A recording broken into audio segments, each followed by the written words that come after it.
Ang wala sa oras na pagpanaw ni Jacqueline Jose ay nagdulot ng maagang conclusion sa isang karera na marami pang may aalok.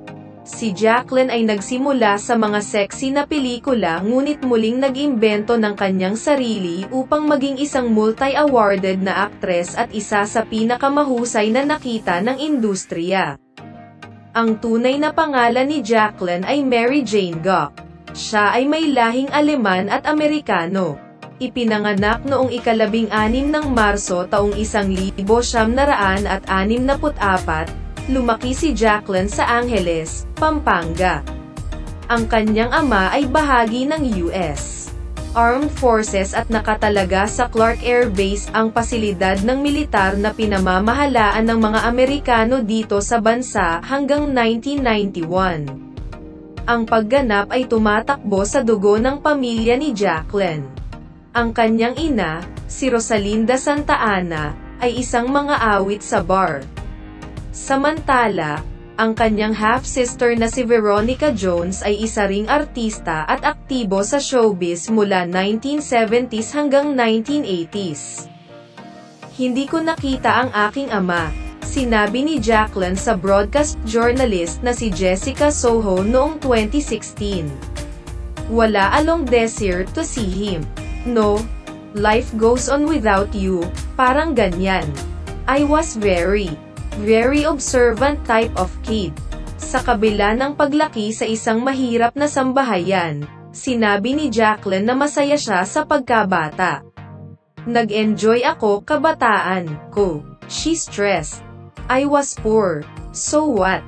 Kaya lang, yun nga, yung social awareness bukas na agad bata pa ako."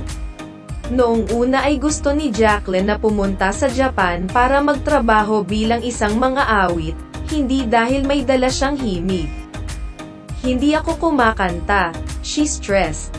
"But the thought of maiaangat ko ang pamilya ko sa kahirapan kapag nagpunta ako sa Japan."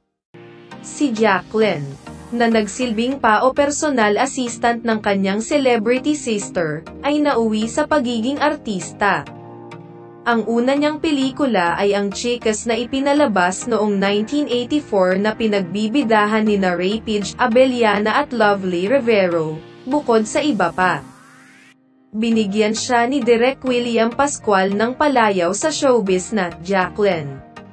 Natagpuan ni William si Mary Jane na masyadong westernized at naghanap ng hindi malilimutang palayaw na may magandang paggunita para sa namumuong aktres.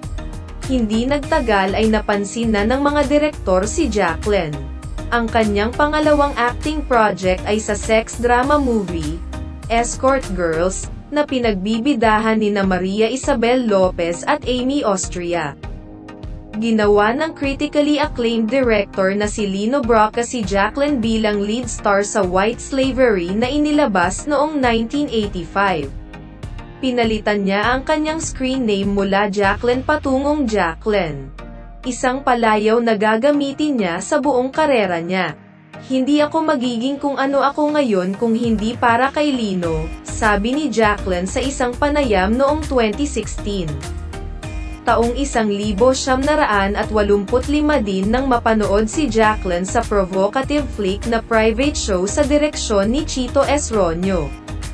Si Jacqueline ay nanalo ng kanyang unang acting award noong 1987, Best Actress mula sa Gawad Urian, para sa pelikulang Takaw Tukso. Kilala ng mga manonood si Jacqueline mula sa paglabas sa mga sexy na pelikula noong mga unang taon niya bilang isang artista. Ibinigay ni Jacqueline ang tip na ito sa mga young sexy stars sa panayam ng entertainment reporter na si Leo Bukas. "Hindi ko naman sinasabi na parang magiging ako sila. Ang sa akin lang, kapag sexy scenes, gawin mo na para wala ng take 2. Kasi kapag take 2, take 3. Lalo lang madadagdagan yung exposure," ani Jacqueline. "So, as much as possible, gawin mo na 1 take para isahan na lang. Ganun yung ginagawa ko noong araw. Para sa akin, ipapaulit lang ito, gawin ko na lang. Tutal kapag isahan, Edi one time na lang. Yan lang ang lagi kong ina-advise sa paggawa ng sexy films, sexy scenes. Si Jacqueline, bilang artista, ay naiugnay sa tinatawag na no acting method. I believe good acting comes from within, minsang sinabi ni Jacqueline. Ito ay kitang-kita sa pagganap ni Jacqueline kay Rosa Reyes sa 2016 drama film ni Brillante Mendoza na Ma, Rosa.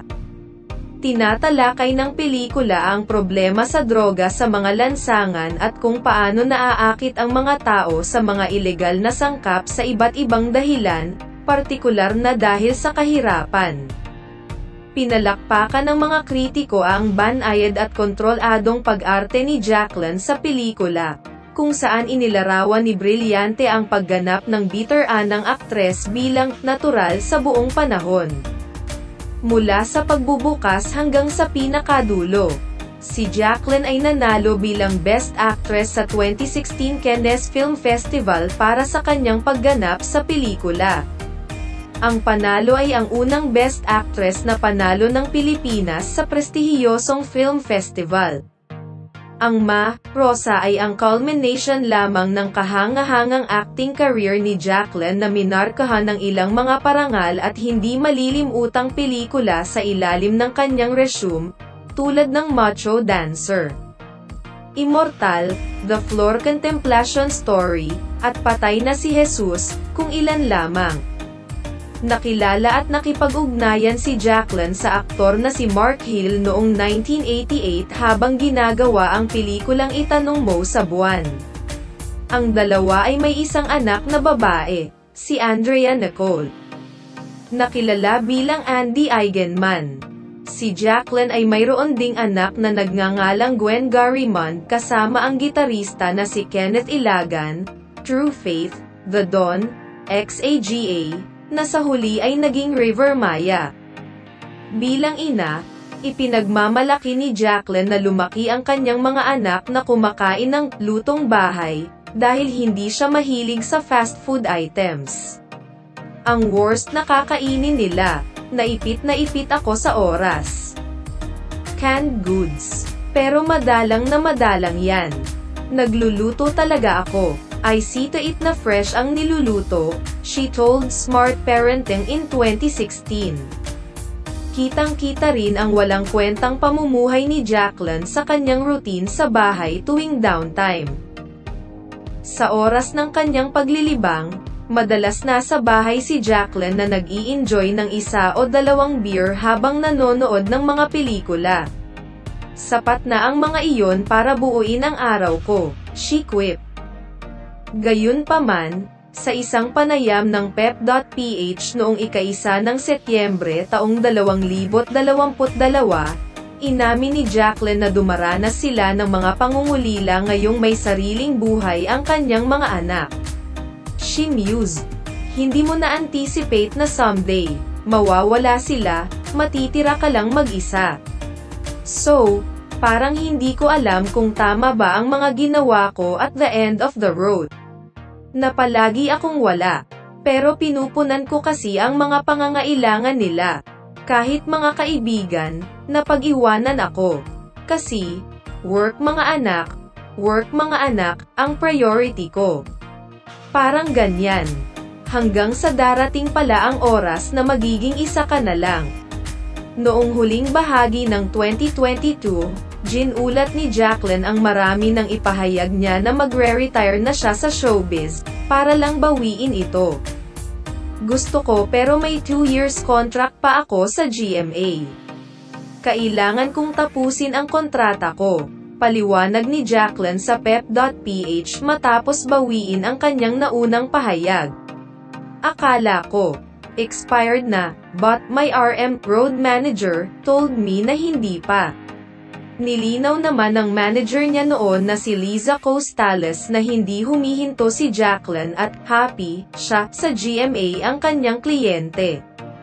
Sa katunayan, mahirap isipin na si Jacqueline ay sumuko sa pag-arte para sa isang tahimik na buhay na malayo sa spotlight. Nanatili siyang matikas hanggang sa huli. Tinatanggihan niyang gamitin ang kanyang pagiging veterano para magpataw o manakot ng mga co-star. Hindi ko hinuhusgahan ang mga artistang hindi makapag-deliver ng maayos. Matagal na ako dito. Alam ko kapag magtatagal ang artista. Hindi na ako ang magsasabi nun. Ang tadhana na, she remarked candidly. Kailangan mo lang maging mabait, tumulong, at hayaan silang maghatid. As Jacqueline glowingly said in another interview, I love my job, it's so fulfilling and I like the people I work with.